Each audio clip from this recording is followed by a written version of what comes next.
Hello everyone, कैसे हो सब लोग। आप लोग उम्मीद है सही होंगे। My self Pushpendra algebra institute में आपका हार्दिक स्वागत करता है।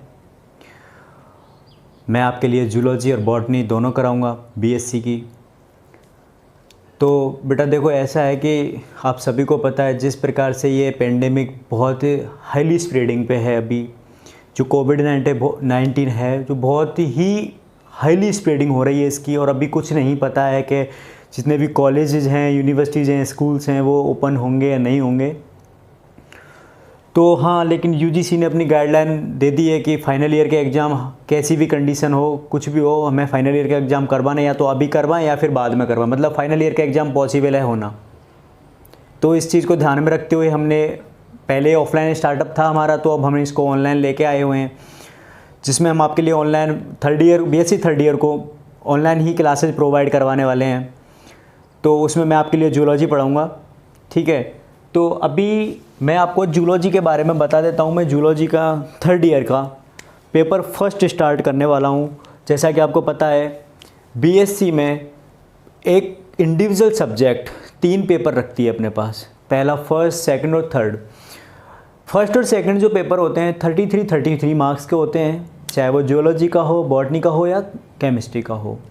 और जो लास्ट पेपर यानी थर्ड पेपर होता है वो 34 मार्क्स का होता है और 50 नंबर का आपका प्रैक्टिकल होता है, ठीक है। तो बेटा अपन अभी जो करने जा रहे हैं वो फर्स्ट पेपर के बारे में बात करने जा रहे हैं। तो अपन जियोलॉजी थर्ड ईयर का फर्स्ट पेपर फर्स्ट, अब पेपर फर्स्ट जो है आपका वो है कोर डेटा का। किसका? कोर डेटा का। अब कोर डेटा ये 33 मार्क्स का है, 33 का है। पहला जो पेपर होगा उसका नाम है आपका structures and functions of coordinates,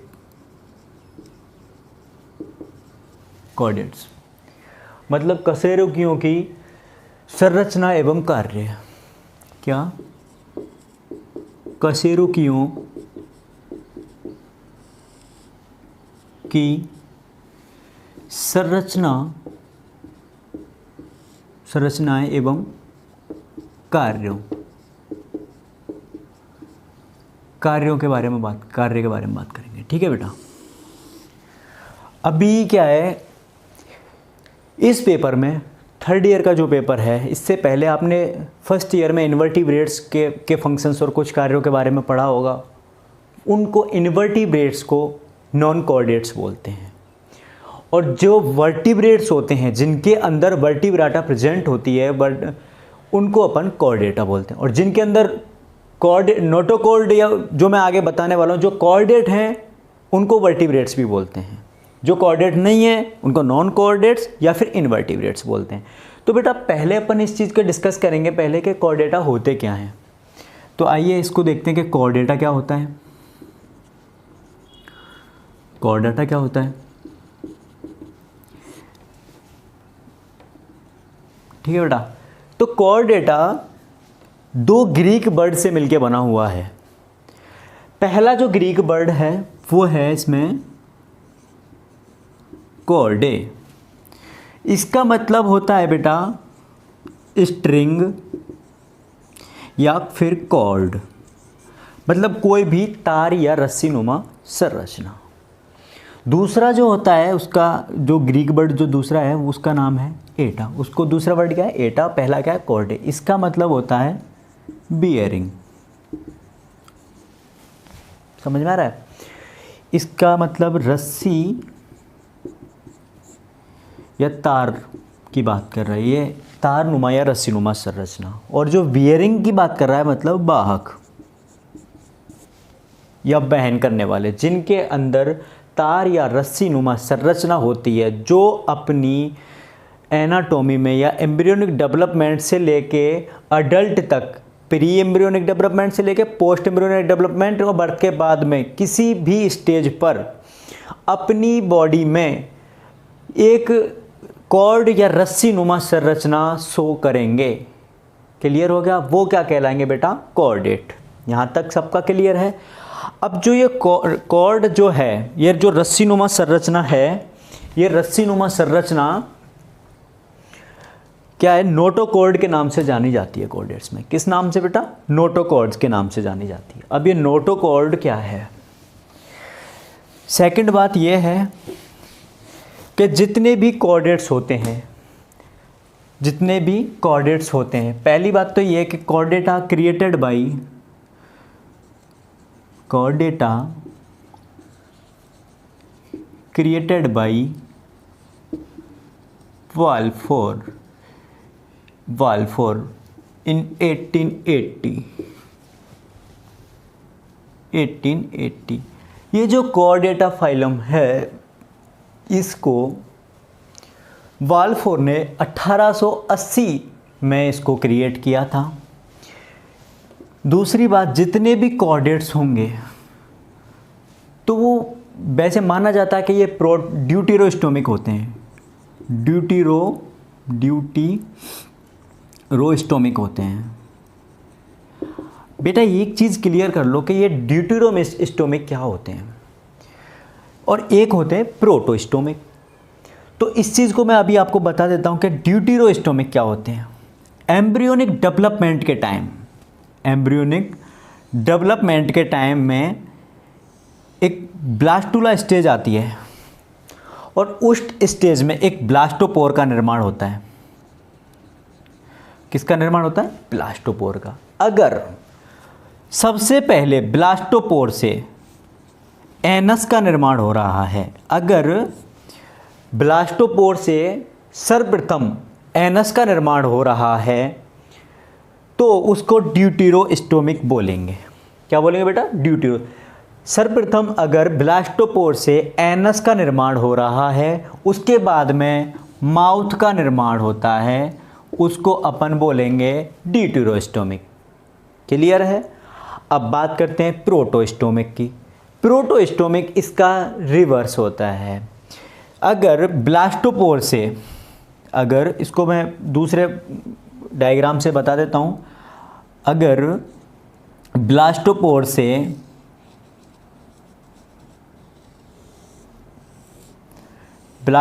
ये क्या है बेटा? ब्लास्टोपोर है एक।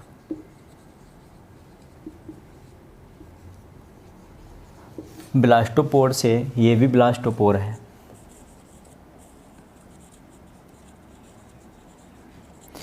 अगर पहले माउथ का निर्माण होता है, किसका? माउथ का निर्माण होता है और उसके बाद एनस का निर्माण होता है, तो उसको बोलते हैं अपन प्रोटोस्टोमिक।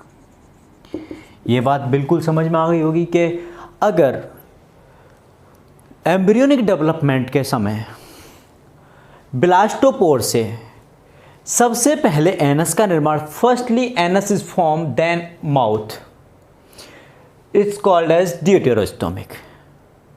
अगर प्रोटोस्टोमिक की बात करें अपन, तो पहले ब्लास्टोपोर से माउथ का फॉर्मेशन होगा, उसके बाद में एनस का, तो उनको बोलेंगे अपन प्रोटोस्टोमिक। यहाँ तक क्लियर है बेटा? बहुत ही सिंपली इसको डायग्रामेटिकली मैंने बताया, बहुत ही सिंपल वे में, और यही होता है। अब अपन बात, जितने भी कॉर्डेट्स कैसे होंगे, ये पूरा ड्यूटेरोस्टोमिक फाइला के नाम से भी जाना जाता है, क्योंकि इसमें जितने भी फाइलम्स पार्टिसिपेट करेंगे वो कब कैसे होंगे? सब ड्यूटेरोस्टोमिक होंगे। ठीक है बेटा? ड्यूटेरोस्टोमिक फाइला। अभी मैंने बताया था कि कॉर्डेटा का मतलब क्या होता है, ये किसने दिया है, और ये जो फाइलम है इसमें मेनली किस प्रकार के फाइलम प्रेजेंट होंगे? ड्यूटेरोस्टोम होंगे। मतलब जितने भी कॉर्डेट्स होंगे उनका फर्स्टली, उनके ओरिजिन के टाइम में फर्स्टली एनस का निर्माण होगा, देन माउथ का निर्माण होगा। ये ड्यूटेरोस्टोमिक होंगे। अब क्या होता है, जो कॉर्डेट्स हैं उनके करेक्टरिस्टिक फीचर्स जो हैं, मेन करेक्टरिस्टिक फीचर्स के बारे में बात करके, कौन कौन से मेन करेक्टरिस्टिक फीचर्स हैं कॉर्डेट्स के जो सभी कॉर्डेट्स में प्रेजेंट होंगे, उनसे पहचाना जाएगा कि भाई ये है ना, ये कॉर्डेट है, ये कॉर्डेट से बिलोंग करता है। तो अपन मेन फीचर्स के बारे में बात कर लेते हैं। जो कॉर्डेट्स में तो मेनली प्रेजेंट्स होंगे, पहला जो होगा सर वो होगा होलो नर्व कॉर्ड, और इसको ट्यूबुलर कॉर्ड्स भी बोलते हैं, ट्यूबुलर कॉर्ड भी बोलते हैं। यहां तक क्लियर है? होलो मतलब एक खोलीय संरचना, नर्व मतलब नर्व कॉर्ड एक खोलीय संरचना है। जो नर्व कॉर्ड है कैसी है? खोलीय संरचना है। पहली बात तो उनमें नर्व कॉर्ड प्रेजेंट होगी। दूसरी बात, लॉन्गिट्यूडिनली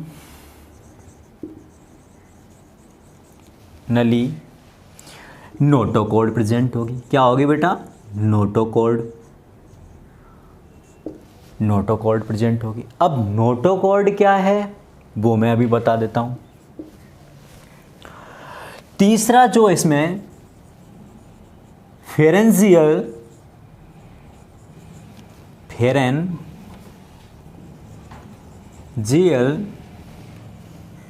गिल स्लिट्स प्रेजेंट होंगी।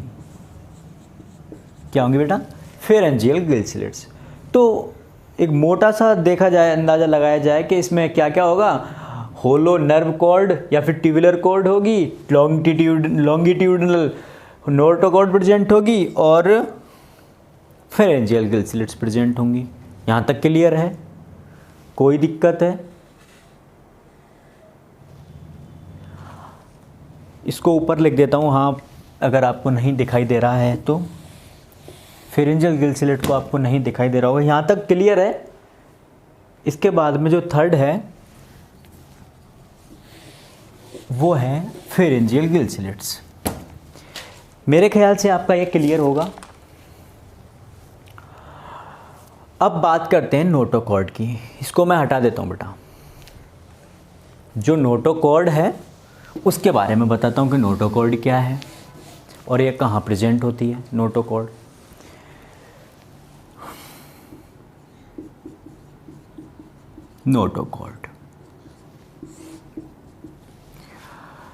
नोटोकॉर्ड जो है, इसका नोटोन मतलब ये भी ग्रीक वर्ड से मिलकर बना है। दो ग्रीक वर्ड, जिसका पहला नोटोन का मतलब होता है बैक,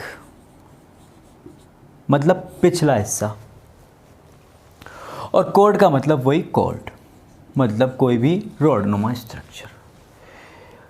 ये क्या है? प्रत्येक जीव के बैक साइड में रॉडनुमा स्ट्रक्चर होती है। अब ये कैसे सिचुएटेड होती है, मैं इसको एक डायग्राम के माध्यम से आपको समझा देता हूँ कि वो आपसे बहुत क्लियर हो जाएगा। नर्व कॉर्ड कहाँ होती है, नोटोकॉर्ड कहाँ प्रेजेंट होती है, और उसके बाद फेरेंजियल गिल स्लिट्स कहाँ प्रेजेंट होती हैं। ठीक है बेटा? इसको मैं एक डायग्राम के थ्रू समझा देता हूँ।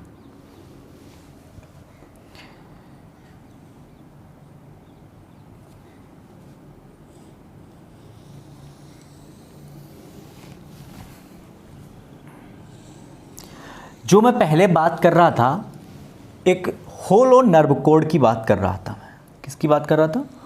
होलो नर्व कॉर्ड की बात कर रहा था। ये क्या है? ट्यूबुलर फॉर्म में एक खांचनुमा नर्व कॉर्ड होती है। ये जो मैं बना रहा हूँ ये क्या है? Nerve cord. इसके साथ साथ जब भी हेड का फॉर्मेशन होगा तो ये नर्व कॉर्ड का भी फॉर्मेशन शुरू हो जाएगा इसके साथ में ही। इसके जस्ट नीचे जो ये मैं रॉड नुमा स्ट्रक्चर शो कर रहा हूँ, बहुत ही स्टिफ, बहुत ही स्ट्रॉन्ग होती है। ये क्या है बेटा? नोटोकॉर्ड। ये जो मैं शो कर रहा हूँ ये है नर्व कॉर्ड, और ये जो मैं शो कर रहा हूँ ये क्या है? Notochord.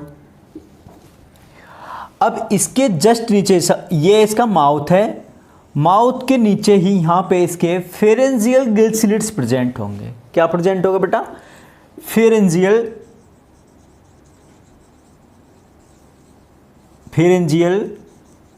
Gill slits, pharyngeal gill slits present होंगे। ये इसका माउथ है, ये इसकी पोस्ट एनल टेल है। अब आपसे पूछा जाए कि नर्व कॉर्ड कहाँ सिचुएटेड होगी, तो इसको ये डॉर्सल साइड होती है इसकी, जो भी इसका पृष्ठीय साइड होगा, इसका जो ऊपर का भाग अपने पीछे का ये डॉर्सल है, ये अपना वेंट्रल है, ये है डॉर्सल साइड। अगर मैं अपने बारे में बात करूं तो ये अपना होता है वेंट्रल साइड, और जो बैक साइड होती है ये होती है अपने डॉर्सल साइड। ये डॉर्सल साइड है तो ये कौन सी हो जाएगी बेटा, वेंट्रल साइड। अगर अपन मुंह की साइड से बात करें तो ये इसका होता है एंटीरियर भाग, एंटीरियर साइड, और इसकी बात करें तो ये हो जाएगा पोस्टीरियर साइड, मतलब पिछला हिस्सा, ये अगला हिस्सा, ये पृष्ठीय भाग, स्थलीय भाग जो नीचे की साइड होता है। यहाँ तक क्लियर है? यहाँ तक किसी को भी प्रॉब्लम है कि नोटोकॉर्ड कहाँ सिचुएटेड होगी, ये मिड में, मतलब जस्ट नीचे, नर्व कॉर्ड के जस्ट नीचे यानी कि मिड में सिचुएटेड होगी। डोर्सल साइड पे नर्व कॉर्ड प्रेजेंट होगी, बिल्कुल वेंट्रल साइड पे फेरेंजियल गिल स्लिट्स प्रेजेंट होंगी। ये तो जितने भी कॉर्डेट्स होंगे उन सब में प्रेजेंट होंगे। ये तीनों मेन फीचर हैं कि तीनों करेक्टर सब में प्रेजेंट होंगे। अब बात करते हैं जो ये नर्व कॉर्ड है, इसका जो फॉर्मेशन होता है ये होता है बेटा एक्टोडर्म से। किससे? एक्टोडर्म से। एक्टोडर्मल इसका फॉर्मेशन होता है। अब बात करें नोटोकॉर्ड की तो नोटोकॉर्ड का होता है मेसोडर्म से। किससे? मेसोडर्म से। आप सभी को पता होना चाहिए एक ट्रिप्लोब्लास्टिक है, उसमें क्या होता है, 3 लेयर प्रेजेंट होती है। जर्मिनियल लेयर कितनी? 3 प्रेजेंट होती है। एक तो एक्टोडर्मल जो सबसे ऊपर होती है, मेसोडर्मल मिड में होती है, एंडोडर्मल जो सबसे इंटरनल होती है। 3 जर्मिनल लेयर होती हैं। तो जिस पर्टिकुलर जर्मिनल लेयर किसी पर्टिकुलर ऑर्गन या पर्टिकुलर रीजन के लिए ही रेस्पॉन्सिबल होती है। तो अगर यहाँ अपन बात करें तो नर्व कॉर्ड जो है वो एक्टोडर्म से फॉर्म हो रही है। मतलब जब एम्ब्रियो डेवलपमेंट के टाइम पे जो एक्टोडर्म होगी वो नर्व कॉर्ड के फॉर्मेशन के लिए रेस्पॉन्सिबल होगी, और मेसोडर्म जो होगी वो नोटोकॉर्ड के फॉर्मेशन के लिए रेस्पॉन्सिबल होगी। यहाँ तक सबका क्लियर है? कोई दिक्कत नहीं होनी चाहिए।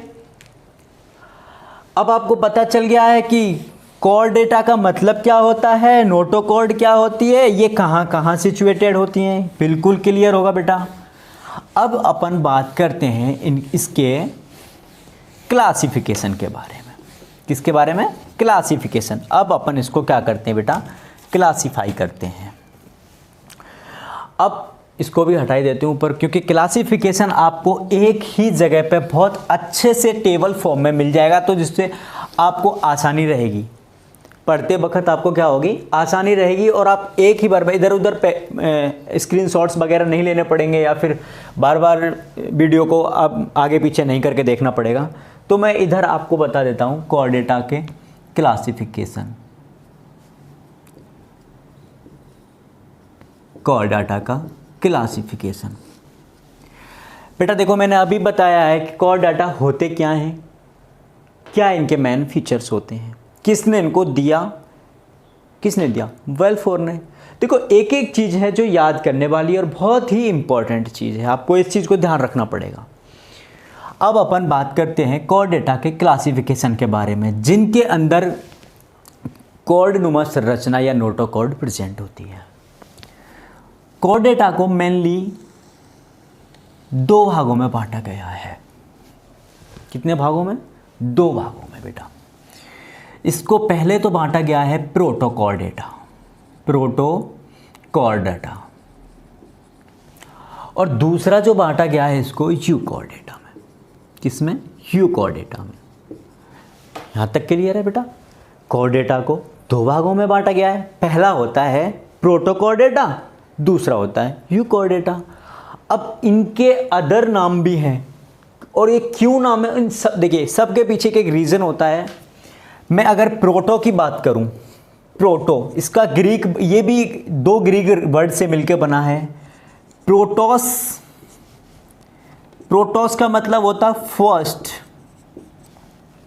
कॉर्डेटा का, कॉर्डे का मतलब बोई कॉर्ड, मतलब इनमें अपनी स्थिति के, मतलब सर्वप्रथम शुरुआत, मतलब ओरिजिन में ही जब फर्स्टली ये ओरिजिनेट होंगे उसी टाइम ये अपनी स्टेज पे, मतलब जिस स्टेज पे हैं ये ओरिजिन के टाइम पे, उस पे ये कॉर्ड नुमा संरचना शो करेंगे। मतलब इनमें प्रेजेंट हो सकता है आगे जाके वो रिड्यूस हो गया, आगे जाके हो ना हो ये कोई बात नहीं है, लेकिन उनमें सबसे पहले इसमें प्रेजेंट होती है। ठीक है, मतलब शुरुआती दौर में ये कॉर्ड नुमा संरचना शो करेंगे। ये तो होते हैं बेटा कॉर्ड प्रोटोकॉर्डेटा, और जिनमें किसी भी ना किसी फॉर्म में, या अडल्ट फॉर्म में हो या फिर न्यूबॉर्न हो या फिर एम्ब्रियोनिक फॉर्म में, ये भी कॉर्डा नोटोकॉर्ड शो करेंगे बेटा। अब जो प्रोटोकॉर्डेटा है इनको भी फर्दर डिवाइड किया गया है। मैं इसको सिर्फ क्लासिफिकेशन को आपको एक टेबल फॉर्म में शो कर रहा हूं, जिससे एक बार में पढ़ने में आसानी हो। बाकी जैसे जैसे क्लासेज आगे आगे रन होती रहेंगी तो मैं प्रोटोकॉर्डेटा को बहुत ही अच्छी तरह से आगे बहुत बड़े फॉर्म में बहुत डिस्क्रिप्शन के साथ पढ़ाऊंगा। इसके एक एक फर्दर डिवीजन को भी पढ़ाऊंगा, ऐसे ही यूकॉर्डेटा के एक एग्जाम्पल को पढ़ाऊंगा, जिससे क्या है, क्योंकि कॉर्डेटा को बहुत अच्छी तरीके से आपके थर्ड ईयर के फर्स्ट पेपर में बहुत अच्छी तरीके से रखा गया है, तो वो पूरा आपके सिलेबस में है। किसी को भी अगर छोड़ते हैं तो वो आपके नंबर कम करने के लिए रेस्पॉन्सिबल होगा। तो हमने इसी प्रकार से कोर्स को फ्रेम किया है, जिससे आपका पर्टिकुलर टॉपिक उसके अंडर में आ सके। तो अब अपन बात करते हैं प्रोटोकॉर्डेटा की। बेटा प्रोटो जो कॉर्डेटा होते हैं वो भी दो प्रकार के होते हैं। प्रोटोकॉर्डेटा दो प्रकार के होते हैं, वो कौन कौन से होते हैं बेटा? पहला होता है यूरोकॉर्डेटा। क्या? यूरोकॉर्डेटा। दूसरा होता है सेफेलोकॉर्डेटा। क्या होता है? सेफेलोकॉर्डेटा। सेफेलोकॉर्डेटा पहले एक तीन प्रकार के होते थे जब क्लासिफिकेशन किया गया था। इसमें एक था हेमिकॉर्डेटा और था, जो अभी उसको हटा के अलग से एक फाइलम बना दिया है इनवर्टिब्रेट्स के अंदर।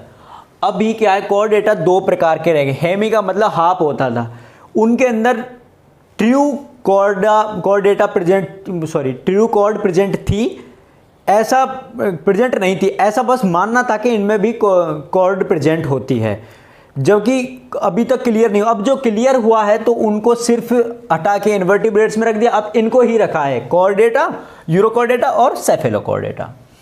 यूरो का मतलब होता है बेटा, ये ग्रीक वर्ड की यूरो से बनता है, जिसका मतलब होता है टेल। कॉर्डेटा का मतलब आपको पता है, कॉर्ड। मतलब इसमें जो ओरिजिन के टाइम कहाँ से ओरिजिनेट होगी, टेल से इसमें कॉर्ड दिखेगी, टेल में कॉर्ड दिखेगी। ये है सेफेलोकॉर्डेटा। सेफेलो का मतलब ये कैफेलॉन, ग्रीक वर्ड है एक, कैफेलॉन का मतलब होता है ब्रेन, ब्रेन, स्कल। सबसे पहले जो कॉर्ड दिखेगी, कॉर्डेटा का मतलब कॉर्ड, मतलब जो दिखेगी वो सबसे पहले कॉर्ड कहाँ दिखेगी, ब्रेन में दिखेगी। यहां तक क्लियर है? चलो बेटा, यूरोकॉर्डेटा, सेफेलोकॉर्डेटा, इनको मैं हटा देता हूं।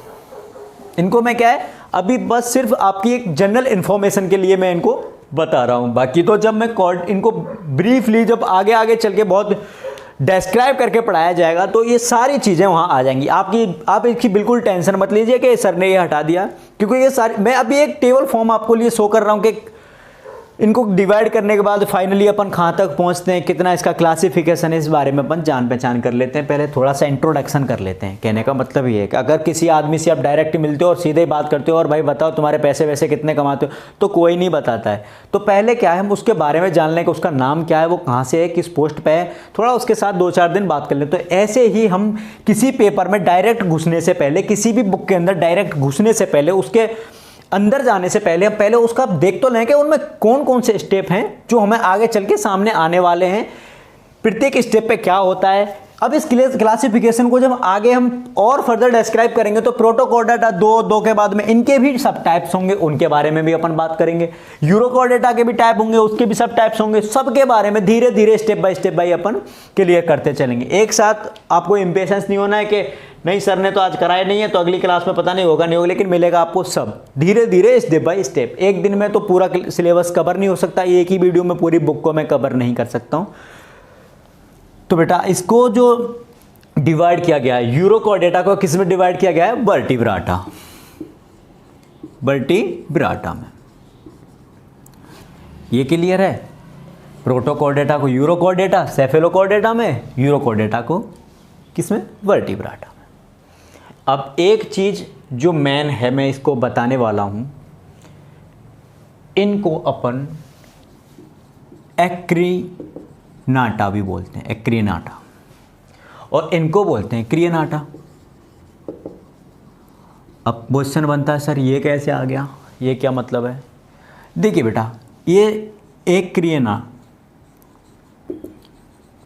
एक वर्ड है जिसका ग्रीक वर्ड, अगर इसको दो ग्रीक वर्ड से मिलकर बना है, ये एक का मतलब होता है एब्सेंट और क्रियना का मतलब होता है क्रेनियम। क्या होता है बेटा, क्रेनियम, मतलब खोपड़ी, कपाल, जिनके अंदर हेड, अब क्लियर होगा, जिनके अंदर क्रेनियम एब्सेंट होता है वो प्रोटोकॉर्डेट्स होते हैं, उनको एक्रियनाटा बोलते हैं। क्लियर है, जिनके अंदर क्रेनियम एब्सेंट होता है उनको अपन एक्रियनाटा बोलते हैं, प्रोटोकॉर्डेट्स भी उनको ही बोलते हैं। क्लियर है। अब जब इनके क्रियनाटा का मतलब साफ है कि सिर्फ क्रियनाटा दे रखा है इसमें, तो क्या होगा, उनके अंदर क्रेनियम प्रेजेंट होगा। क्लियर है, मतलब इनके अंदर क्रेनियम प्रेजेंट नहीं होता है और इनके अंदर क्रेनियम प्रेजेंट होता है। यहाँ तक क्लियर है बेटा। एक चीज़ और, प्रोटोकॉर्डेट्स को अपन लोअर कॉर्डेट्स भी बोलते हैं, इनको लोअर कॉर्डेट्स भी बोलते हैं। लोअर कॉर्डेट्स इसलिए बोला जाता है क्योंकि इनकी जो स्ट्रक्चर है, कॉर्ड नोटोकॉर्ड की प्रेजेंस है, वो एक डाउटफुल ही है अभी तक, उस पर भी डाउट है या नहीं है, मतलब पता है कि है, तो एक प्रिमिटिव टाइप होते हैं, ये बहुत ही आद्य जीव जैसे होते हैं और इनके अंदर वेल डेवलप्ड नोटोकॉर्ड प्रेजेंट होती है, इसलिए इनको हायर कॉर्डेट्स के अंतर्गत रखा जाता है। किसके अंदर, हायर कॉर्डेट्स के अंदर। अब इसको आगे फर्दर डिवाइड करें, यूरोकॉर्डेटा, सेफेलोकॉर्डेटा। ठीक है बेटा। अब अपन वर्टिब्राटा को आगे लेके चलते हैं। किसको, वर्टिब्राटा को। प्रोटोकॉर्डेटा को जब मैं आगे पढ़ाऊंगा, इनके सब डिवीजन को भी मैं आगे चल के बताऊंगा। यूरोकॉर्डेटा आगे जाके एसिडेसिया, थैलेसिया, लार्वेसियाई में डिवाइड हो जाता है, ये भी हो जाता है आगे चल के। वर्टिब्राटा भी आगे चल के डिवाइड होता जाएगा धीरे धीरे, तो मैं एक एक करके आपको बता रहा हूँ। अभी अपन बात करते हैं पहले वर्टिब्राटा की।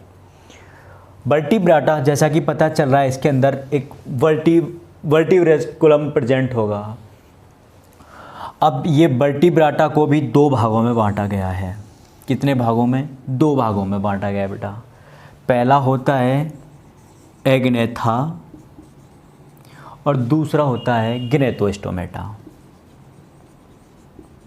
ग्नेथोस्टोमाटा, ग्नेथोस्टोमाटा। अब बेटा ग्नेथोस्टोमाटा है तो इसको क्या बोलते हैं अपन, ग्नेथोस्टो, ए का मतलब एब्सेंट, ग्नेथा का मतलब होता है जौ, जौ मतलब जबड़ा। तो ये क्या होते हैं, इनके अंदर जबड़े क्या होते हैं, एब्सेंट होते हैं, तो इनको क्या बोलेंगे अपन, जॉलेस, मतलब इनके अंदर जबड़ा प्रेजेंट नहीं होगा।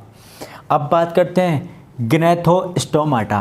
ग्नेथा के अंदर क्या होता है बेटा, जॉलेस होते हैं, और ग्नेथोस्टोमाटा के अंदर क्या होगा बेटा, प्रेजेंट होंगे, जौ क्या है, विद जौ होंगे। ये इनके अंदर जबड़ा प्रेजेंट होगा और इनके अंदर क्या होगा, ये विदाउट जौ होंगे। क्लियर है। देखिए बेटा, मैं बिल्कुल सीरियलिटी से पढ़ा रहा हूँ, बिल्कुल धीरे धीरे स्टेप बाय स्टेप समझा रहा हूँ। इस चीज़ को याद रखना, कहीं इनको मिक्स मत कर देना, बहुत बड़ा कन्फ्यूज़न हो जाएगा और बहुत सारे नंबर के क्वेश्चन आप गलत करके आ जाओगे। पूरी बुक है इसलिए मैं आपको बता रहा हूँ, तो एक एक करके मैं बहुत ही क्लियरली, बहुत ही धीरे धीरे आपको ये चीज़ें समझा रहा हूँ। यूरोकॉर्डेटा को फर्दर डिवाइड वर्टिब्राटा में किया है, वर्टिब्राटा को ग्नेथा और ग्नेथोस्टोमेटा में डिवाइड किया गया है। अब बात करते हैं बेटा ग्नेथोस्टोमेटा की, उस एग्नेथा की, सॉरी। एग्नेथा को फर्दर दो भागों में डिवाइड किया गया है। कितने भागों में, दो भागों में सब डिवाइड किया गया है बेटा। पहला जो भाग है इसका होता है प्लेकोडर्म, प्लेकोडर्मी। प्लेकोडर्मी का मतलब है इसकी डर्मिस पर, मतलब इसकी स्किन पर प्लेकॉइड नाम के सल्क प्रेजेंट होते हैं, प्लेकॉइड सल्क प्रेजेंट होंगे इसकी स्किन पर। क्लियर है? इसको आगे चल के भी अपन पढ़ेंगे। फिर दूसरा होता है साइक्लोस्टोमेटा। क्या होता है बेटा? साइक्लोस्टोमाटा। अब ये साइक्लोस्टोमेटा, जैसा कि पता चल रहा है, साइक्लो मतलब सर्कुलर फॉर्म यानी कि राउंडेड फॉर्म की बात कर रहा है, स्टोमेटा मतलब होता है माउथ, मतलब उनका जो मुख होगा वो कैसा होगा? सर्कुलर फॉर्म में होगा, एक राउंडेड शेप में होगा, ठीक है, गोलाकार आकृति का उनका माउथ होगा। इनका स्किन पे, इसकी त्वचा पर सल्क प्रेजेंट होंगे। क्लियर है? यहाँ तो कोई दिक्कत? ये जॉलेस होंगे, इनके अंदर जॉ प्रेजेंट नहीं होगा। ये विदाउट जॉ होंगे। अब आगे चलते हैं किनेथोस्टोमेटा। यहाँ तक क्लियर है? कोई डाउट है? नहीं है और होना भी नहीं चाहिए, बहुत सिंपल ही मैं इसको बता रहा हूँ। अब बात करते हैं गिनेथोस्टोमेटा की। बेटा गिनेथोस्टोमेटा को फर्दर भी 2 पार्ट्स में डिवाइड किया है, आगे सब डिवाइड कर दिया है। पहला होता है पिसीज, दूसरा होता है टेट्रापोडा। किसमें बेटा? पहला होगा पिसीज, दूसरा होगा टेट्रापोडा। अब जो पिसीज जो है, क्या है? पिसीज जो है इनके अंदर फिन्स प्रेजेंट होंगे और इनके अंदर लिम्ब प्रेजेंट होंगे। पोड का मतलब होता है लिम्ब, पोडा का मतलब लिम्ब और टेट्रा मतलब 4। क्लियर है? 4 लिम्ब इनके अंदर प्रेजेंट होंगे, या तो वो लिम्ब हाथ पैर, ये अपने लिम्ब ही हैं, हाथ पैर हैं, ये लिम्ब है। जितने भी टेट्रोपोड्स हैं उनमें सब में 4 लिम्ब प्रेजेंट होंगे। किसी का अब आगे चल के मैं बताऊंगा किन किन में 4 प्रेजेंट होते हैं, आगे जब ये इनको और फर्दर डिवाइड करेंगे। पिसीज में फिर प्रेजेंट होते हैं। यहाँ तक क्लियर है बेटा? यहाँ तक कोई डाउट नहीं होना चाहिए आपको, यहाँ तक कोई डाउट नहीं होना चाहिए आपको। बहुत ही सिंपली मैंने इसको बताया है। कोर्डेटा को प्रोटोकोर्डेटा और यूरोकोर्डेटा में डिवाइड किया गया है। प्रोटोकोर्डेटा और यूकोर्डेटा में डिवाइड किया गया है। प्रोटोकोर्डेटा को यूरोकोर्डेटा, सेफेलोकोर्डेटा में डिवाइड किया गया है। यूरोकोर्डेटा को वर्टिब्रेटा में किया गया है। वर्टिब्रेटा को गिनेथा और गिनेथोस्टोमेटा में किया गया है। गिनेथा को प्लेकोडर्मी, साइक्लोस्टोमेटा में किया गया है। गिनेथोस्टोमेटा को पिसीज और टेट्रापोडा में किया गया है। यहाँ तक क्लियर है? अब देखो बेटा, मैं इसको रहा हूँ हटा। अब जो पिसीज और टेट्रापोडा है इनको भी आगे फर्दर डिवाइड किया गया है, वो मैं ये हटाने के बाद बताता हूँ, क्योंकि इस पे अब नहीं आ सकता। अगर इसके बाद अगर आपको लगे तो स्क्रीनशॉट ले लेना इसका और उसका भी ले लेना, जिससे आपके पास एक फॉर्म में आ जाएगा।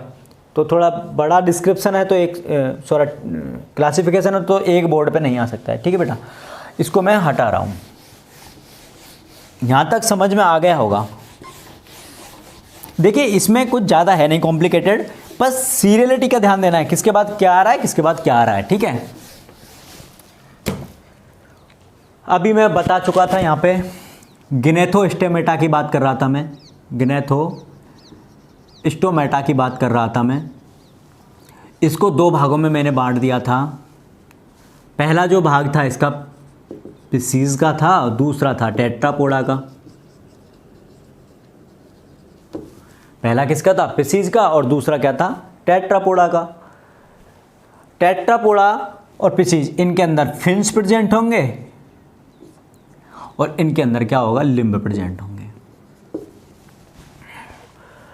बेटा पिसीज को भी फर्दर 2 भागों में डिवाइड किया गया है। पिसीज को भी फर्दर 2 भागों में डिवाइड किया गया है। ऑस्ट्रिच थाइज, ऑस्ट्रिच थाई मतलब इनको बोलते हैं ऑस्टिक्विथीज, और एक होते हैं कॉन्ड्रिच थाई।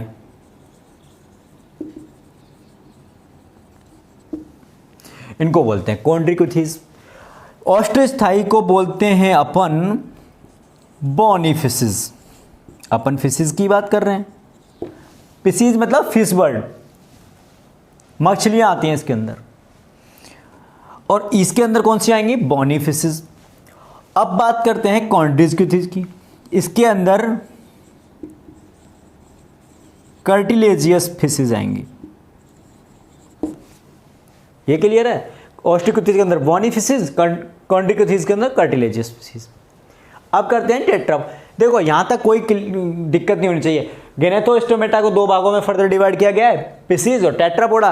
पिसीज को भी दो फर्दर भागों में डिवाइड किया गया है, सब डिवाइड के ऑस्टियोक्यूथिस को जिनको बॉनी फिशेज बोलते हैं, कॉन्ड्रिक्यूथिस जिनको कार्टिलेजियस फिशेज बोलते हैं। टेट्रापोडा को 4 भागों में बांटा गया है। कितने भागों में? 4 भागों में। 4 भाग कौन कौन से हैं? 4 भाग कौन कौन से हैं? पहला है एम्फीबिया, जिनको बोलते हैं अपन उभयचर। क्यों बोलते हैं उभयचर, मैं भी इसके बाद बताता हूं, पहले के लिख लेता हूं। उसके बाद आता है रेप्टिलिया, इनको बोलते हैं अपन सरीसृप। फिर आता है अपने एवीज, इनको बोलते हैं पक्षी वर्ग के अंदर, पक्षी वर्ग। बर्ड्स भी आती हैं, ये इसके अंदर बर्ड्स आती हैं। उसके बाद आता है मैमेलिया, मतलब इसके अंदर मत्स्य वर्ग, जो इसके अंदर जितने भी मैमेलिया के अंदर जिनके अंदर मैमलरी ग्लैंड प्रेजेंट होंगी वो मैमेलिया के अंतर्गत आते हैं। ठीक है, इनकी बॉडी स्किन पे हेयर, बॉडी पे हेयर्स प्रेजेंट होंगे, वो सब मैमेलिया के अंतर्गत आते हैं। बेटा देखो पिसीज जो है ये किस में रहती हैं? पिसीज जो है यानी कि फिश हैं वो किस में रहती हैं? पानी में रहेंगी। बेटा सुना होगा एक कहानी, मछली जल की रानी है, जीवन उसका पानी है। अगर मछली को जल से बाहर निकाल कर रखें तो वो क्या जीवित रह पाएगी? नहीं रह पाएगी, क्योंकि वो सिर्फ उसका जीवन है वो सिर्फ जल में है। अब इन्होंने क्या धीरे धीरे इनके अंदर ये इवॉल्व हुए। इवॉल्व जब हुए तो एवोल्यूशन के बाद में ये धीरे धीरे इवॉल्व होते गए, तो जल से ये स्थल की तरफ मूव करने लगे, जल से स्थल की तरफ मूव करने लगे। तो कुछ जो फिश पानी में रहेंगे वो फिशेज कहलाए, जो जल में और स्थल पर, मतलब एक्वेटिक और टेरेस्टेरियल दोनों जगह रह सकते हैं, वो कहलाते हैं एम्फीबिया। ये दोनों जगह रह सकते हैं, एक्वेटिक में भी और टेरेस्टेरियल में भी, मतलब इनको स्थल और जल दोनों में रहना आसानी से आता है। कैसे रहना है? अब क्या होता है, ये एम्फीबिया आ गए। एम्फीबिया के बाद आते हैं रेप्टिलिया। रेप्टिलिया ये सरीसृप, ये क्या है, क्रिपिंग करते हुए चलते हैं, मतलब ये रेंग के चलने वाले प्राणियों में आते हैं। एवीज, इनके अंदर बहुत ही अच्छा, बहुत ही कमाल का करैक्टर पाया जाता है, वो होता है इनके अंदर फ्लैट, मतलब उड़ना। सिर्फ इनमें ही उड़ना पाया जाता है, सिर्फ इनमें ही उड़ना पाया जाता है, ना तो रेप्टिलिया में, ना एम्फीबिया में, ना पिसीज में। ये एरियल होते हैं। बेटा ये हो गए टेरेस्टेरियल प्लस एक्वेटिक, ये हो गए टेरेस्टेरियल, ये हो गए एरियल, सिर्फ बायवी होते हैं। मेमेल्स को मैं आगे फर्दर डिवाइड करेंगे, वो जब पढ़ाएंगे तब बता देंगे। मैमरी ग्लैंड्स में अपन ह्यूमंस भी मैमेलिया के अंदर ही आते हैं। ठीक है बेटा, यहाँ तक सबका क्लियर है? कोई डाउट नहीं होना भी चाहिए। अब अपन बात करते हैं कोऑर्डिनेट्स के कुछ कैरेक्टर्स की, जो सारे कोऑर्डिनेट्स में प्रेजेंट होंगे, जितने भी कोऑर्डिनेट होंगे उन सब में प्रेजेंट होंगे। ठीक है बेटा, यहाँ से यहाँ तक आपका बिल्कुल क्लियर है। यहाँ से आगे आपको क्या पढ़ने, उनके कैरेक्टर पढ़ने, कौन कौन से जो कुछ मेन कैरेक्टर हैं जिनके बारे में बता देता हूँ, जो फाइलम कॉर्डेटा में प्रेजेंट होते हैं, और जनरल कैरेक्टर भी उनको ही बोलते हैं। General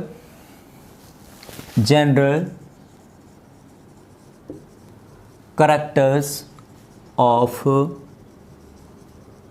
phylum Chordata. दिख रहा है कि नहीं दिख रहा है, पहले तो ये बताओ मेरे को। अच्छा नहीं दिख रहा है, अच्छा थोड़ा सा नीचे लिख देता हूँ बेटा इसको, अगर नहीं दिख रहा है तो थोड़ा सा नीचे लिख देता हूँ। इतना दिख रहा है अभी? हाँ यहाँ से दिख रहा है। General characters of phylum Chordata. कौन कौन से जो जनरल कैरेक्टर्स हैं, ठीक है, जो फाइनल कॉर्डेटा के अंदर प्रेजेंट होते हैं। General characters of phylum Chordata मैंने अभी बताए थे, उनसे ही अपन जनरल कैरेक्टर निकालेंगे। मैंने जो क्लासिफिकेशन अभी जस्ट मिनट पहले ही आपको बताया है, उसमें से ही अपन क्या करेंगे, कैरेक्टर्स को निकालेंगे। मैंने देखा था अभी, हम सब ने देखा था अभी कि जो जितने भी कॉर्डेट्स हैं वो उनके अंदर एक्वेटिक, टेरेस्टेरियल और एरियल ये रह सकते हैं। ये कैसे होते हैं, ये एक्वेटिक, जितने भी कॉर्डेट्स होंगे वो एक्वेटिक होंगे। कॉर्डेट्स होंगे सारे के नहीं, मतलब कुछ एक्वेटिक भी होते हैं, टेरेस्ट्रियल भी होते हैं, एरियल, मतलब वो कॉर्डेट हैं जो एक्वेटिक भी रह सकते हैं, टेरेस्ट्रियल भी और एरियल भी। कैसे होंगे, ऑल आर फ्री लिविंग, सब स्वच्छ विचरण करने वाले होंगे। एक सबसे बड़ी चीज़ है, ये कंप्लीटली यानी कि फुल्ली पैरासाइट फॉर्म में नहीं होंगे। किस में नहीं होंगे, पैरासाइट फॉर्म में कंप्लीट भी नहीं होंगे। Not in fully parasite form. All are livings, aquatic, terrestrial, aerial, all are freely in, मतलब ये फ्रीली होंगे। और इनमें से not in fully parasite form, मतलब ये कंप्लीटली पैरासाइट, किसी के ऊपर डिपेंड रह के नहीं रह सकते हैं, ठीक है। इसके बाद क्या होगा,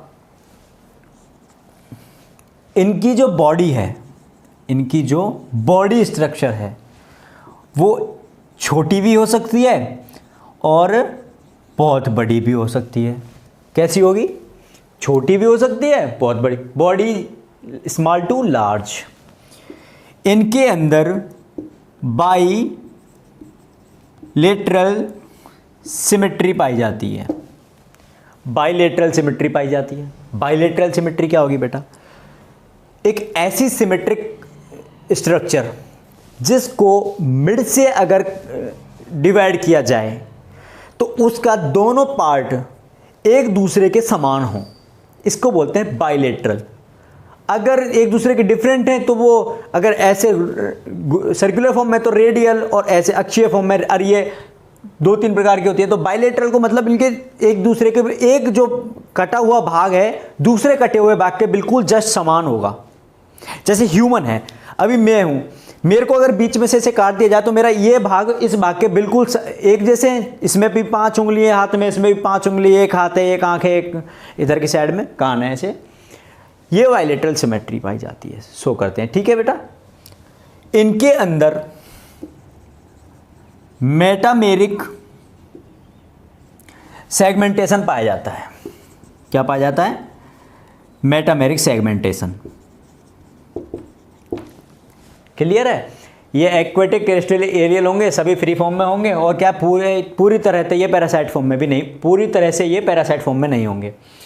बॉडी छोटी से बड़ी भी हो सकती है, बाइलेटरल सिमेट्री पाई जाती है, मेटामेरिक सेगमेंटेशन पाया जाता है।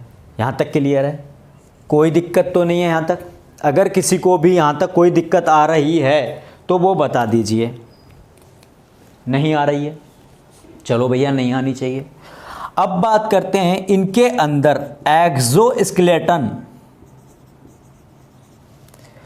एक्सोस्केलेटन अक्सर प्रेजेंट होता है। एक्सोस्केलेटन अक्सर प्रेजेंट है, वो किन में प्रेजेंट होता है, well developed in most vertebrates. अभी मैं बता रहा था वर्टिब्रेट्स, अभी मैंने थोड़ी देर पहले ही बताया था बेटा, कॉर्डेट को, यूकोडेटा को वर्टिब्रेटा में भी डिवाइड किया गया है। वर्टिब्रेटा क्या है, जिनके अंदर नोटोकॉर्ड बहुत अच्छी तरह से प्रेजेंट होती है, जो बहुत ही विजिबल होती है, आप किसी भी फॉर्म स्टेज पे देख सकते हो कि हाँ भाई अडल्ट, ये अडल्ट फॉर्म है, इसमें अभी नोटोकॉर्ड प्रेजेंट है। अडल्ट से पहले अगर बच्चे की फॉर्म में देखें उसको, मतलब बर्थ टाइम पे भी उसमें नोटोकॉर्ड प्रेजेंट होगी, तो वो बहुत वेल डेवलप्ड वर्टिब्रेट्स में एक्सोस्केलेटन प्रेजेंट होगा। यहाँ तक क्लियर है। पहला तो मैं बता चुका हूँ, एक्वेटिक, टेरेस्ट्रियल, एरियल, इनके जो रहने के स्थान होंगे वो कौन कौन से होंगे? एक्वेटिक भी हो सकते हैं, टेरेस्ट्रियल भी हो सकता है, एरियल भी हो सकता है। ये ऑल आर फ्री लिविंग्स होंगे। ये पूरी तरह से पैरासाइट फॉर्म में नहीं होंगे। बॉडी छोटी भी हो सकती है, बड़ी भी हो सकती है। बायलैटरल सिमेट्री पाई जाती है, मेटामेरिक सेगमेंटेशन पाया जाता है। एक्सोस्केलेटन अक्सर प्रेजेंट होगा, well developed in mostly vertebrates. यहाँ तक क्लियर है। अब बात करते हैं बेटा, अपन कैरेक्टर्स की बात कर रहे हैं। किसी को कोई भी दिक्कत हो तो वो हमें कहीं भी कुछ समझ नहीं आ रहा है तो वो मुझे कमेंट करके, मेरे को कॉल करके, मेरे को मैसेज करके पूछ सकता है कि सर ये क्यों आया है। अगर यहाँ पे तो आप मैसेज डाल के बता सकते हो कि ये क्यों आया है। कुछ भी समझ नहीं आ रहा है, बिल्कुल क्लियरली बोल दें, ठीक है। अगला जो पॉइंट है, अगला जो कैरेक्टर है उनका, इनकी जो फेरेंजियल गिल्ड स्लिट्स की बात कर रहे थे, अभी मैंने बताया था फेरेंजियल गिल्ड स्लिट्स की जो बात हो रही थी, ये क्या है, सभी कोऑर्डिनेट्स में प्रेजेंट होंगी। पर इसका मतलब ये नहीं है कि ये प्रेजेंट हैं तो फंक्शनली होंगी। May be it's the functionally present और फंक्शनली एक्टिव और नॉट एक्टिव, दोनों ही कंडीशन है। या तो ये फंक्शनली एक्टिव होंगी और या नहीं भी होंगी, ठीक है। मे और मे नॉट बी फंक्शनल, लेकिन पाई सब में जाती हैं। यहां तक क्लियर है, एक पॉइंट हो गया। अगला पॉइंट ये है ट्रिप्लोब्लास्टिक। कैसा? Triploblastic form. ट्रिप्लोब्लास्टिक होते हैं जिनमें विद 3 जर्मेनियल लेयर प्रेजेंट्स होंगी।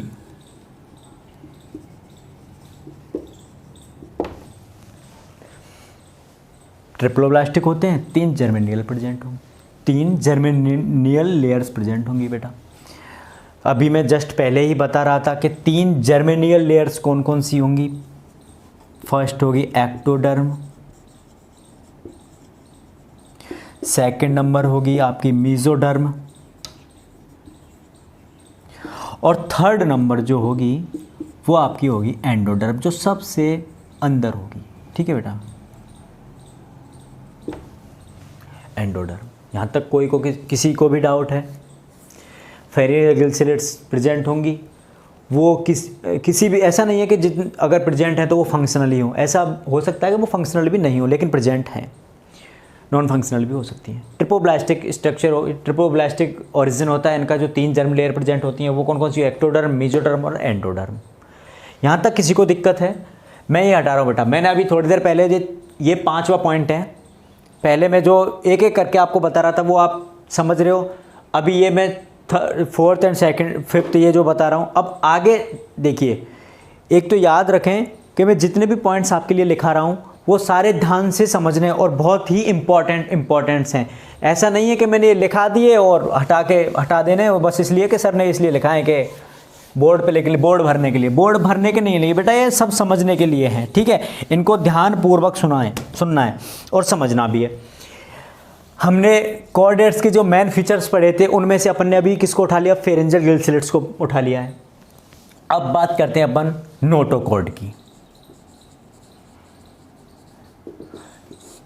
ये तो क्लियर है, ये प्रेजेंट होगी। नोटोकॉर्ड क्या होगी? प्रेजेंट होगी। कैसी होगी? रॉड लाइक स्ट्रक्चर होगी। ये कैसी होगी? रॉड लाइक स्ट्रक्चर होगी। इसका जो ओरिजिन होता है जब ब्रेन के फॉर्मेशन के समय, हेड के फॉर्मेशन के समय ही साथ साथ इसका नोटोकॉर्ड का भी फॉर्मेशन स्टार्ट हो जाता है, ठीक है। दूसरा, इसका जो वैस्कुलर ब्लड वैस्कुलर सिस्टम जो होगा वो कैसा होगा बेटा? क्लोज्ड होगा। कोऑर्डिनेट्स का ब्लड वैस्कुलर सिस्टम कैसा होगा? क्लोज्ड। क्लोज्ड क्या होता है बेटा? दो प्रकार का ब्लड सर्कुलेशन पाया जाता है। ब्लड वैस्कुलर कैसा पाया जाएगा? ब्लड सर्कुलर सिस्टम क्लोज्ड दो प्रकार का पाया जाता है। एक प्रकार का होता है क्लोज्ड जिसमें हृदय पार्टिसिपेट करता है, मतलब हृदय से जितनी भी वेन्स और आर्टरीज हैं जो बॉडी के अंदर ब्लड फ्लो करेंगी, ब्लड लेके जाएंगी, सर्कुलेट होगा और वापस बॉडी से ये हृदय से ले जाकर हृदय में ही वापस लेके आएंगे, ये हो जाता है क्लोज्ड। और दूसरा होता है ओपन। ओपन में क्या होता है बेटा? ब्लड में ही ऊतक और ये सब जितने भी सेल्स हैं वो ब्लड के अंदर डूबे होते हैं, जबकि क्लोज्ड में ब्लड से मतलब वेन्स और उनके अंदर होता है, वो ऐसे उनके अंदर डूबे नहीं होते। ठीक है, क्लियर है यहाँ तक? तीसरा, डाइजेस्टिव सिस्टम।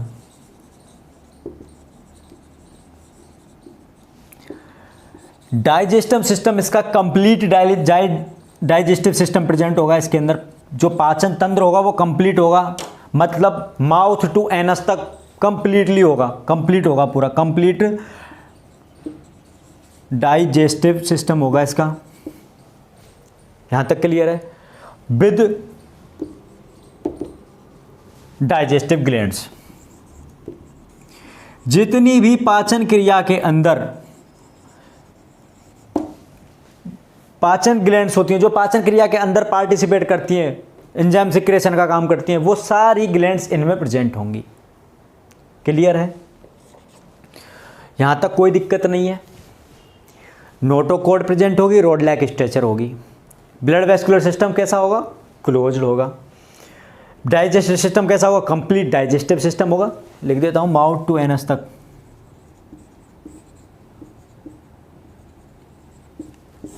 इसको कंप्लीट बोला जाता है। With digestive glands. यहां तक क्लियर है? अब लिखते हैं बेटा अपन इसके एक्सक्रीटरी सिस्टम के बारे में बात करते हैं। ये कैसा होगा? थोड़ा कंपैरिजन होता है, तुलनात्मक। कैसा होगा? तुलनात्मक होगा, कंपैरिजन। ये कैसा होगा? तुलनात्मक।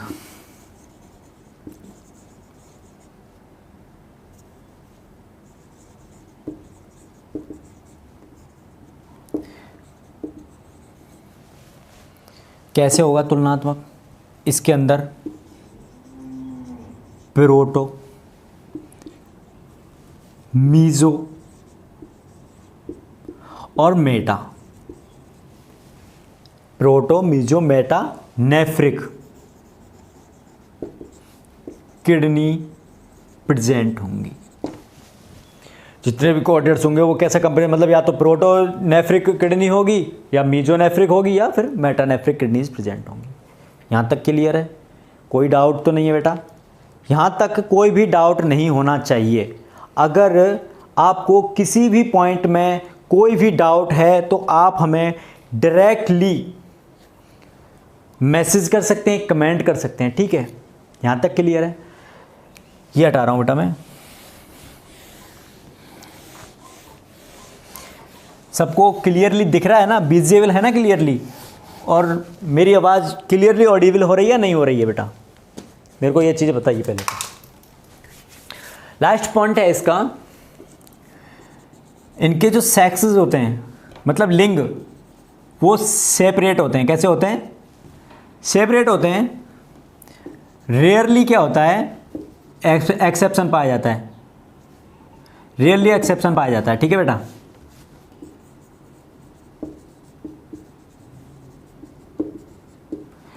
रेयरली एक्सेप्शन पाया जाएगा ऐसा कि वो अलग अलग होंगे, सेक्सेस सेपरेट होते हैं इनके, वो सॉरी एक होंगे, बाकी अलग अलग होते हैं। यहाँ तक क्लियर है? कोई दिक्कत नहीं है? अब सुनो बेटा, इसके बाद मैंने आपको बताया पूरा क्लासिफिकेशन। क्या बताया बेटा? क्लासिफिकेशन। उसके बाद मैंने बात करी थी आपसे फीचर्स के बारे में। किसके फीचर्स के बारे में बात करी थी? कोर डेटा के फीचर्स के बारे में। और बेटा अब बात आगे चल के अपन अब बात करेंगे, एक एक कोऑर्डिनेट्स को उठा के उनको पढ़ेंगे। अभी हम प्रोटोकोड डेटा की जो बात कर रहे थे, अब हम प्रोटोकोड डेटा को पढ़ेंगे। जितनी भी आगे आने वाली क्लासेज होंगी उनमें हम पहले प्रोटोकोड डेटा को व्याख्या करेंगे, उसके बाद फिर प्रोटोकोड डेटा में यूरोकोड डेटा को पढ़ेंगे, यूरोकोड डेटा के साथ सेफेलोकोड डेटा को भी पढ़ेंगे। फिर जब हम यूकोड डेटा की बात करेंगे तो अपन वर्टिब्रेटा को बात करेंगे। आज के लिए इतना ही है। कल से हम प्रोटोकोड डेटा से स्टार्ट करेंगे। जो अगली नेक्स्ट क्लास होगी वो किससे होगी? प्रोटोकोड डेटा से। प्रोटोकोड डेटा के डिवाइड करने के बाद उनके एक एक फीचर्स के बारे में बात किया जाएगा। आपके जैसे यूरोकोड डेटा के एग्जांपल है हार्डमनिया वगैरह, वो आपकी बुक में दिए हुए हैं। उनको भी हम क्या करेंगे, जिस तरीके से हमने कोर्स को फ्रेम किया हुआ है, वो फ्रेम करने का तरीका ये है कि हम जैसे ही हम प्रोटोकोड डेटा में यूरोकोड डेटा की बात कर रहे होंगे तो जितने भी हार्डमनिया के जो स्ट्रक्चर है, जो उसका डाइजेस्टिव सिस्टम है, जो उसका एक्सक्रीटरी सिस्टम है, जो उसका ओरिजिन है, उसका डेवलपमेंट है, वो सब हम इस एग्जाम्पल के साथ ही बात कर लेंगे। उसके बाद अलग से आपके लिए यूरोकोड डेटा को डिस्क्राइब करने के बाद अलग से हार्डमनिया नहीं पढ़ाएंगे, उसमें ही पढ़ाएंगे बेटा, जिससे क्या आपको बहुत अच्छी तरह समझ में आ जाएगा। क्योंकि इसके और इसकी जो मैचिंग होगी, इनके जो फंक्शंस होंगे, इनके जो कैरेक्टर्स होंगे, वो एक साथ मैच हो जाएंगे, जिससे पता चलेगा। आप कभी क्या करते हैं कि हार्डमनिया के पूछ लेते हो ना, आप भूल जाते हैं कि यार मेरे को यूरोकोड डेटा के याद है, हार्डमनिया के याद नहीं है। तो आपको पता रहेगा कि सर ने हमें ऐसे ऐसे बताया था, बहुत अच्छी तरह से याद हो जाएगा। ठीक है बेटा। हाँ, और एक चीज़, हमारा एक ऐप है अलजेब्रा इंस्टीट्यूट स्टूडेंट ऐप, आप प्ले स्टोर पर जाके अवेलेबल है, वहाँ जाके आप उसको डाउनलोड कर सकते हैं। हमारा यूट्यूब पे चैनल है अलजेब्रा इंस्टीट्यूट के नाम से। मैं पुष्पेंद्र। अगर आप हमें डायरेक्ट कांटेक्ट करना चाहेंगे तो ये मेरा कांटेक्ट नंबर है, आप कांटेक्ट भी कर सकते हैं। बीएससी की सारी क्लासेस, मैथ्स की, फिजिक्स की, केमिस्ट्री, बॉटनी और जूलॉजी, सारी क्लासेज हमें हमारे ऐप पे आपको प्रेजेंट मिलेंगी, सारी वीडियो के फॉर्म में, रिटन नोट्स के फॉर्म में। आप जाइए और इस वीडियो के लिंक डिस्क्रिप्शन में दी हुई हैं, ऐप की लिंक भी दी जाएगी, यूट्यूब चैनल आपको मिल ही जाएगा। ठीक है। Thank you everyone.